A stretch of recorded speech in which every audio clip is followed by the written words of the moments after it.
Boa tarde, Salazar. Boa tarde, Vono. Eu sou o Marcos Vono, trabalho na Upper Group e a gente trouxe aqui hoje o Salazar para conversar um pouquinho sobre o desafio da formação de líderes. Queria agradecer muito a tua presença aqui. Uma satisfação, Vono. Muito nos enriquece, tenho certeza que as pessoas que depois forem ver o nosso vídeo vão ficar tão felizes como nós estamos aqui hoje. Vamos compartilhar essa satisfação então, com as pessoas também. Acho que vai ser bacana para todo mundo, mano. Mas fala um pouquinho da tua experiência nessa área de desenvolvimento humano e organizacional. Pois é, Vono, é interessante a vida da gente, como as coisas dão volta e cada vez mais rapidamente, né? Porque eu tenho uma formação em engenharia e acabei vindo para a área de desenvolvimento humano pela porta da qualidade total.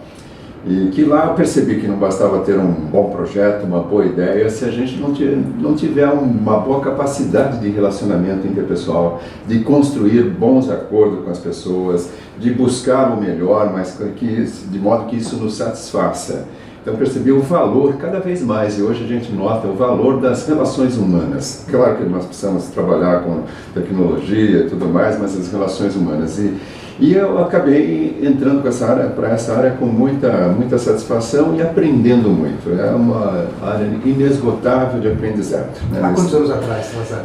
Olha, eu trabalhei na CPFL, na Companhia Paulista Força e Luz em Campinas, e foi lá que dei essa guinada. Então eu posso dizer que desde 91 lá, mas a partir de quando eu saí de lá para assumir de fato uma atividade como consultor, faz 20 anos. Eu saí em 98, nós estamos aqui em 2018, 20 anos que eu tenho me dedicado com muita satisfação a essa formação de pessoas e ajudar as pessoas a poderem tomar consciência do seu papel profissional e pessoal também. Legal. Como é que você vê a mudança de desafios do líder daquela época para o líder de hoje? Pois é, e esse que é o maior desafio. Ainda sou daquele tempo em que prevalecia aquele mandato, manda quem pode, obedece quem tem juízo. O chefe manda, subordinado obedece. Hoje até a terminologia mudou, mas não é só uma questão de nome, é uma questão de como a gente obtém os resultados no mundo de hoje, né? Então a mudança, eu diria que é radical neste sentido de uma evolução que a gente tem que saindo daquele modelo de chefe para um modelo de líder, um líder que precisa inspirar as pessoas. Eu gosto de dizer o seguinte, que antigamente se obtinha a mão de obra das pessoas, né? Mas hoje nós precisamos não só da mão de obra, precisamos mais do que tudo da cabeça de obra, se a gente pudesse chamar assim, e mais ainda do coração de obra das pessoas. Nós precisamos de pessoas por inteiro. Aquele mandamento que as suas emoções, os seus problemas você deixa na catraca, ali na portaria, não vale mais. Nós precisamos, mais do que nunca, como seres inteiros que somos, né? E isso representa uma mudança radical em como se obtém os resultados. E o papel do líder nesse momento, deixando de ser chefe para ser aquele que mais do que tudo é capaz de ser, sim, um treinador das pessoas para que amplie a sua competência, mas além disso e com muito mais relevância, ter essa capacidade de motivar, de inspirar as pessoas para que as pessoas possam fazer aquilo que elas sentem satisfação em fazer, que encontrem sentido. Ou seja, não há mais aquele chefe que é um repassador de tarefa, mas há um líder que é um gerador de significado para as pessoas. É alguém que faz convite com um propósito. Com um propósito. Então, que é tão natural hoje, até as crianças nos ensinam, essa geração nova nos ensina, né? Um neto que eu tenho, isso não faz sentido. Se eu converso com ele e faz sentido, ele se torna um grande aliado. Se não faz, ele tem um poder muito grande de negociar, de reclamar, de argumentar com uma capacidade imensa. Então, ter um líder, mais do que tudo, como um gerador de significado para as coisas, em nome de um objetivo. É isso que mais a gente percebe que engaja o jovem de hoje, é encontrar um espaço onde ele encontre sentido, encontre um líder apoiador, encontre um líder que o ajude a refletir, ampliar a consciência e se desenvolver de forma geral. Sem dúvida nenhuma. E claro, isso se é por um lado um desafio muito grande para o líder principalmente aqueles que poderiam estar mais acostumados ao modelo antigo e têm que fazer essa transição. Por outro lado, é extremamente gratificante, porque isso representa construir uma relação, construir uma equipe que juntos produzem um resultado com muito mais satisfação. O que comprometia um profissional no passado a estar numa empresa não é mais o que compromete hoje. Totalmente diferente. E o profissional de hoje, ele tem um vínculo diferente, né? E muito emocional com a marca, com o tipo de trabalho que é feito, com a qualidade do líder que ele tem. Como é que você enxerga isso? Eu enxergo isso exatamente nessa questão. Qual que é o propósito? Estamos trabalhando para quê? Estamos a serviço de quê ou de quem? Né? Então, a partir desse propósito, vamos encontrar os meios de realizar o objetivo para o qual nós estamos nos dedicando e buscar o aprendizado sempre constante que precisamos ter nesses tempos assim turbulentos de mudança, que exige que a gente se atualize a todo momento. Não vejo hoje nenhum cargo de liderança, aliás, para qualquer um de nós, que não exija uma necessidade permanente de atualização, em todos os sentidos. E acho que hoje o líder aprende muito com o seu liderado. No passado, era uma relação de cima para baixo, e hoje acho que esse líder, se ele estiver atento, ele aprende muito com os vários envolvidos no processo de produção dele, com o chefe, com os pares, com os liderados. Isso é um ponto, aliás, muito interessante, né? Porque aí a gente pode até falar de um dos elementos fundamentais numa prática da liderança, que é o uso do feedback. E, inclusive, a mudança que a gente muitas vezes precisa fazer, até no modelo mental do que significa feedback, né? Porque muitas vezes quando eu comecei a atuar nessa área, né, se confundia feedback com bronca, com sermão, com desqualificação, com essas coisas. Mas o feedback é aquele instrumento exatamente para reconhecer aquilo que as pessoas fazem bem, né? E ao mesmo tempo procurar corrigir aquilo que merece ser aperfeiçoado, mas que seja positivo, tanto um quanto o outro, para quem recebe o feedback. E mais ainda, quando o próprio líder ele convida as pessoas, convida a sua equipe a dar feedback, você potencializa tremendamente o aprendizado. Assim, fazendo uma parte na tua fala, o feedback está desgastado como palavra, mas na verdade ele é um retroalimentador de todo o processo de construção de uma equipe. E ele não é só do líder, ele pode ser do líder, ele pode ser do liderado, ele pode ser de um par. Exatamente. Pode ser do cliente e fornecedor, né? Também, sim. Claro, respeitando em algumas situações, né? Nós vai até um certo limite, e se há uma autoridade, né? Você pode ir um pouco além, mas sempre respeitando o ser humano que está ali na frente recebendo o feedback, de modo que ele, ao acolher esse feedback, ele veja a vantagem que está sendo oferecida a ele no sentido de buscar o seu aperfeiçoamento.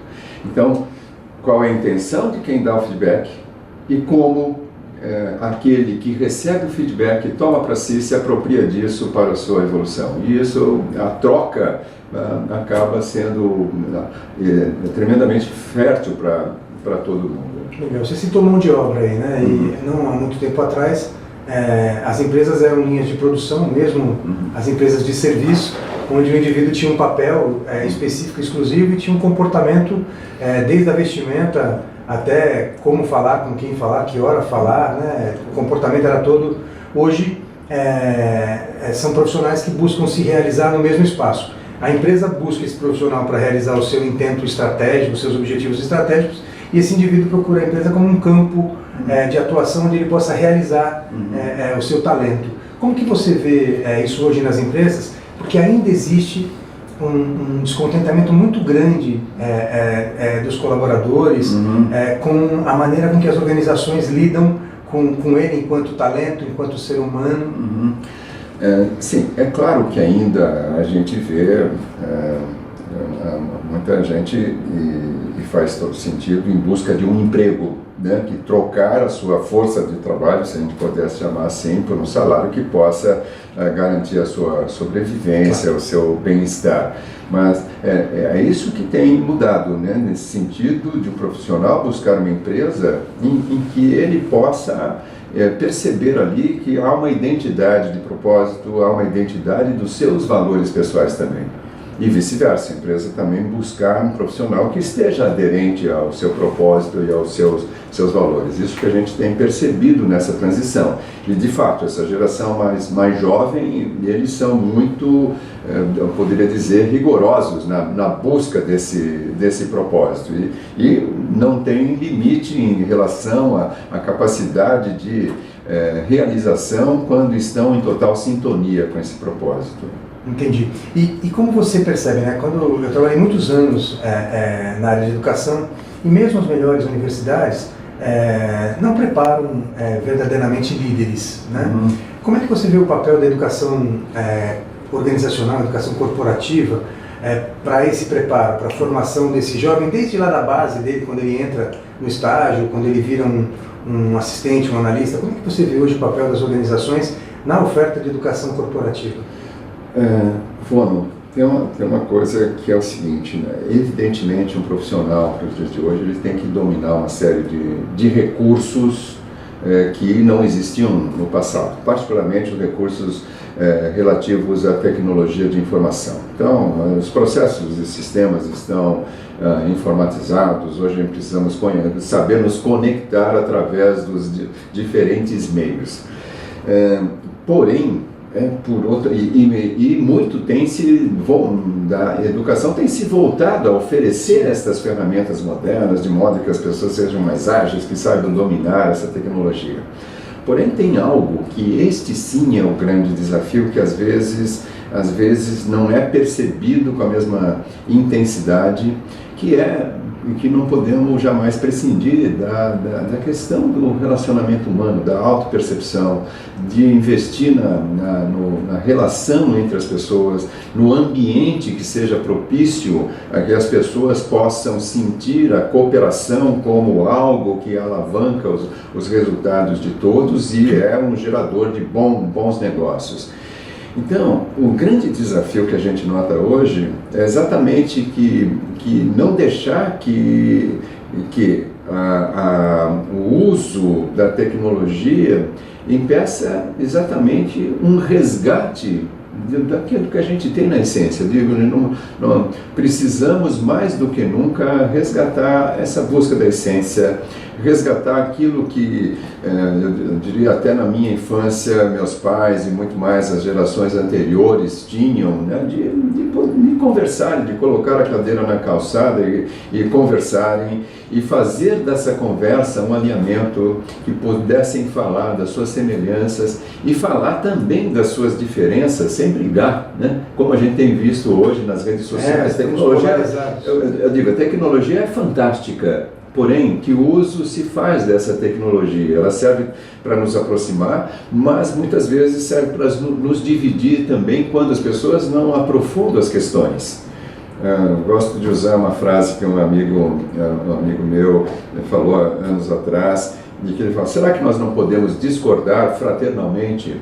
Ou seja, como um líder, ele é tremendamente responsável por criar um ambiente em que as pessoas possam conversar e lidar com suas semelhanças, com as suas diferenças, de uma forma construtiva. Como fazer da diversidade de cultura, de origem, de conhecimento, de raça, de sexo, todas essas diversidades que a gente vive, mas fazer dessa diversidade um motivo de riqueza, fazer dessa diversidade aquilo que constrói uma comunidade mais sustentável, uma comunidade mais potente, né?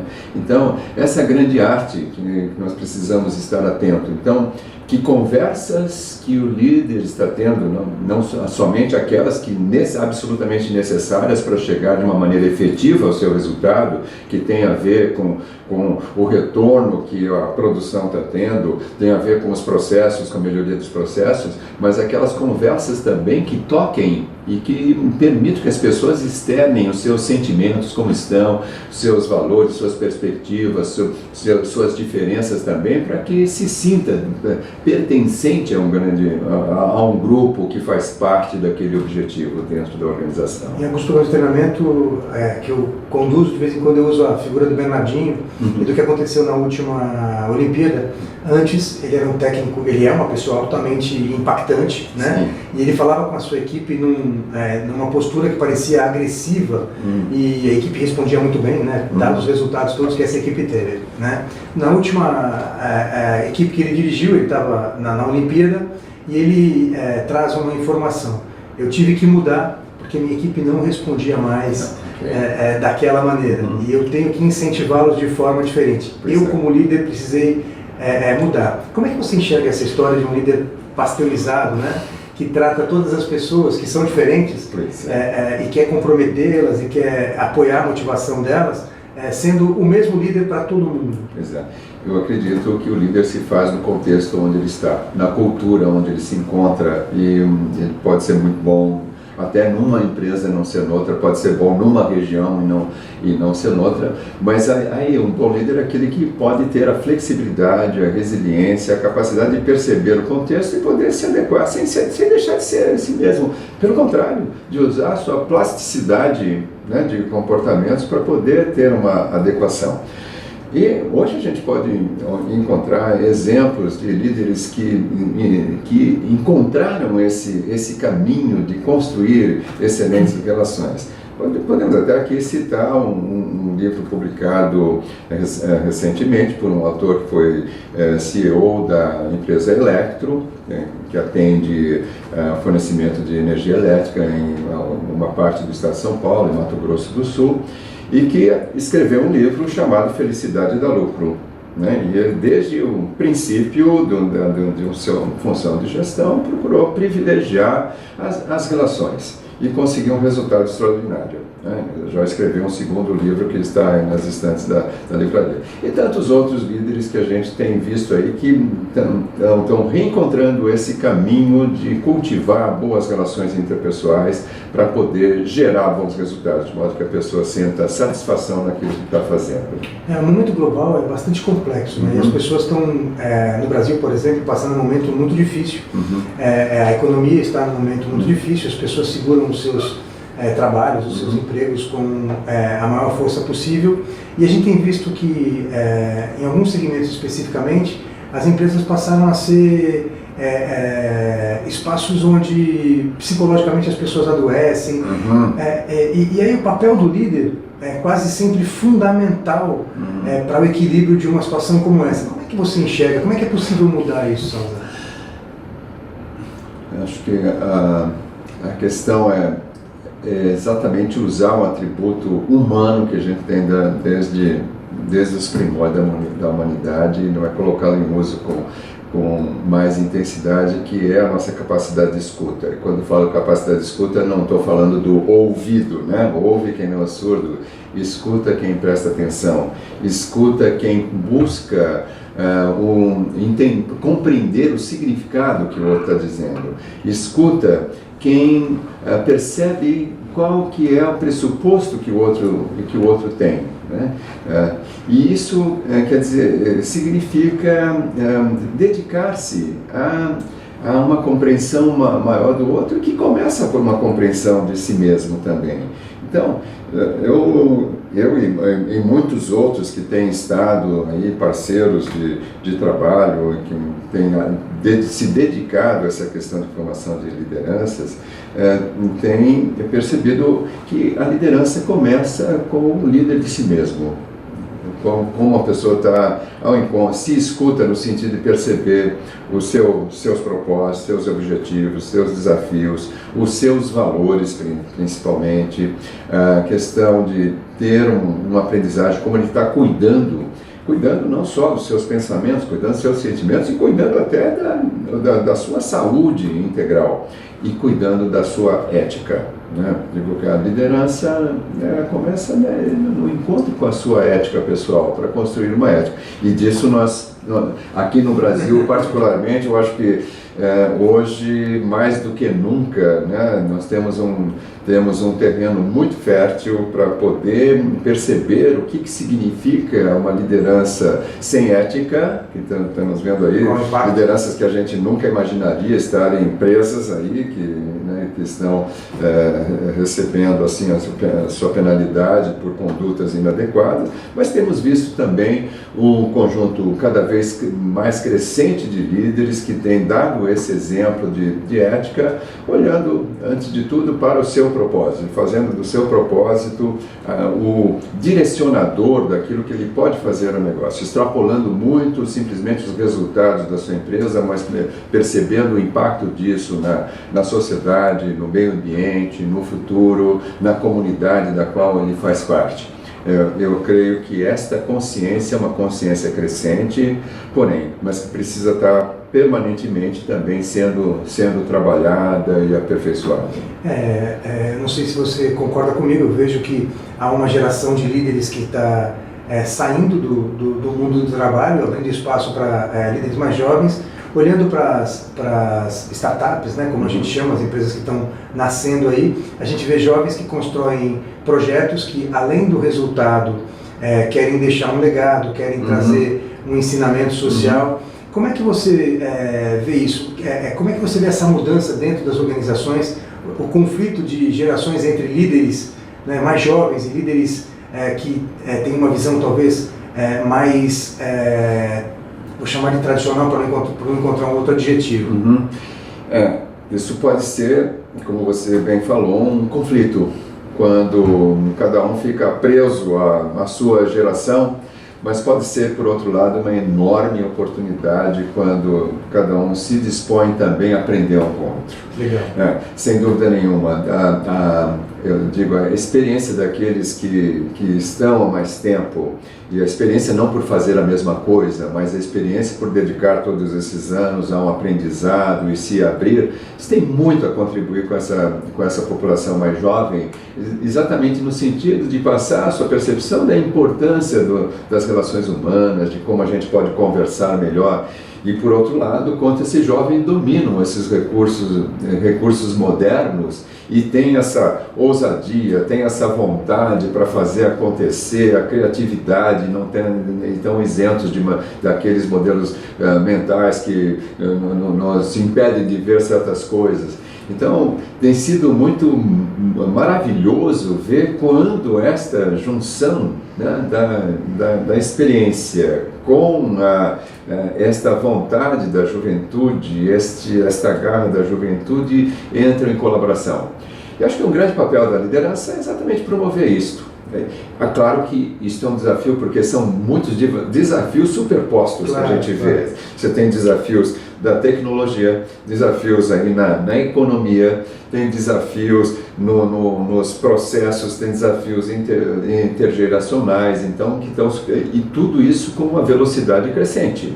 Portanto, haja capacidade de adaptação, de resiliência para lidar com essa situação.